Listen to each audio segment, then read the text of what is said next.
Walking, folks, you got to get out there and walk. That's how we're going to get healthy and fit. Now, there's two ways to walk.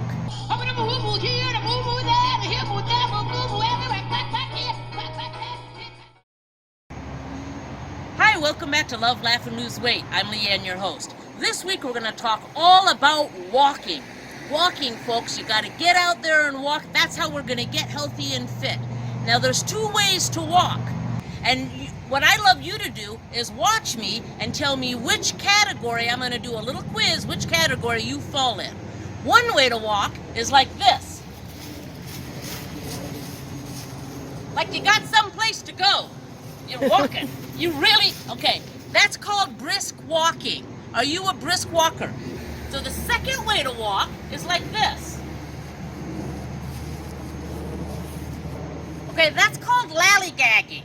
All right? Don't worry about it if you're a lallygagger. Now, I want you to take a quiz. I'm going to put a quiz up here. You know I love interaction, so please take my quiz. I'm going to have a quiz up here. Tell me, what kind of a walker are you? Are you a brisk walker? You got someplace to go.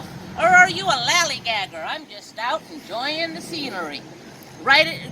Take my quiz. Now, the second thing I want us to talk about is, which type of walking do you think is best, most beneficial to you? Do the quiz, but don't sign off. Don't think, oh, I already know the answer. I already know the answer to that. Just take your quiz.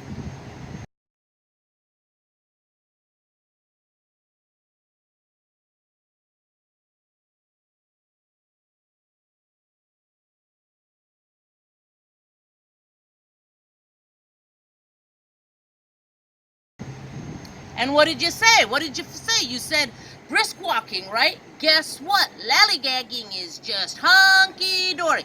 For my first 6 months on this program, guess what? I was losing weight, I was getting fitter, my legs were getting stronger, and I never brisk walked once, not one single time. All I did was lallygag. Now, when you get into better and better shape, lallygagging isn't going to increase your fitness. Okay, but when you first start out and you're in really bad shape, lalllygagging is just fine. Don't you worry. Don't you think, oh, I don't want to go out there and walk because I got to walk brisk. Forget what Jane Fonda says. Forget Doctor Who, Dr. Oz. You just lallygag away. It's just fine. What's really important is to walk. I think you should get a Fitbit. Now, this is what a Fitbit looks like. Actually, it doesn't have to be a Fitbit. It could be any kind of a step counter. It could be Garmin. I don't work for Fitbit. I don't get any royalties from Fitbit, so any step counter is fine. But I think you should get one. Now, if you've been walking for many years and you already know that you get out and you get your exercise every day, and you know how to measure it or not measure it, you don't need to get a Fitbit. But if you're kind of new to this, I think a Fitbit is the way to go because it really helps you to track. Me, I'm trying to get 12,000 steps a day. 12,000 steps is kind of a lot. They say recommended is 10,000, but I actually want to improve my fitness and start losing weight a little bit. So I am slowly. If you've been following this YouTube channel, you know I've been getting fitter and I've been getting a little bit slimmer, and so are you. But it's okay if you lallygag, but guess what's going to happen? Eventually, after I'd been on this program for about 6 months, there were times I was trying to get in 12,000 steps a day. Well, you know what? When you're walking like this, you have any idea how long it takes to get in 12,000 steps? 2 hours or more every single day. Sometimes I actually have a day job, so I actually have to go to work. I have hobbies. I play bridge. I play cards. I got things to do. I can't be spending 2 hours every day. And sometimes also I was late to a meeting or something like that at work. So, okay, and you know, one of the ways I get in my steps is I park far away from my office and I walk into work. So one of the ways I get my steps is by doing that, and sometimes I was late for meetings. So then I would hustle. I was doing brisk walking, right? You're going to do the same thing. It'll just happen naturally, but don't worry about it at the beginning. At the beginning, if what you want to do is lallygag, just get out there and walk. You don't need to sit around and watch TV, even though it's a lot of fun. Get out there and walk. It doesn't matter if you lallygag.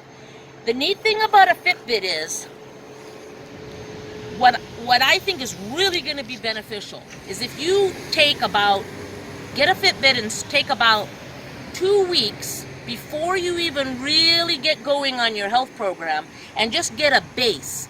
Don't worry about how many steps you're you're getting. Just get a base. At the end of 2 weeks, you'll have a little thing on the computer that'll show you what your average step count was. That'll give you an idea of where you're starting at right now. If you're starting at, say, under 2,000 steps a day, that means you're not moving. You're going to the kitchen, maybe going to the bathroom. The farthest you might go is out to your car. You're not moving. And that's okay, but that means your fitness level is pretty low probably.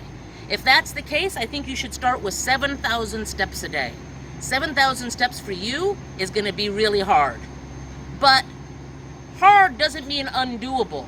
You just do it slowly. You don't have to do it all at once. You can go out and do 1,000 steps, come back in, sit down, watch some more TV, then go do another 1,000 steps, but do it every single day.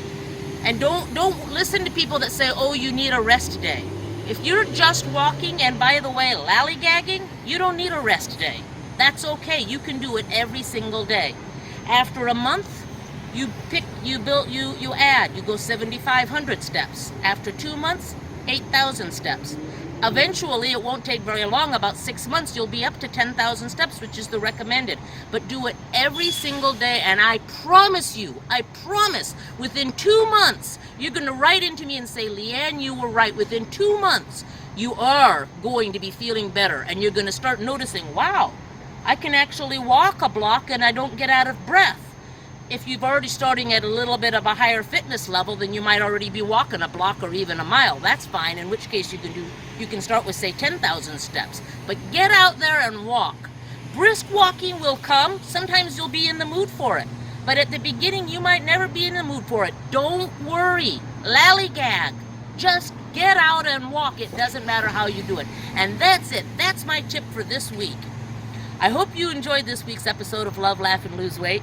And I'm really rooting for you to succeed on your health program because I'm feeling so good that I want to share it with you. I'll see you next week. Bye.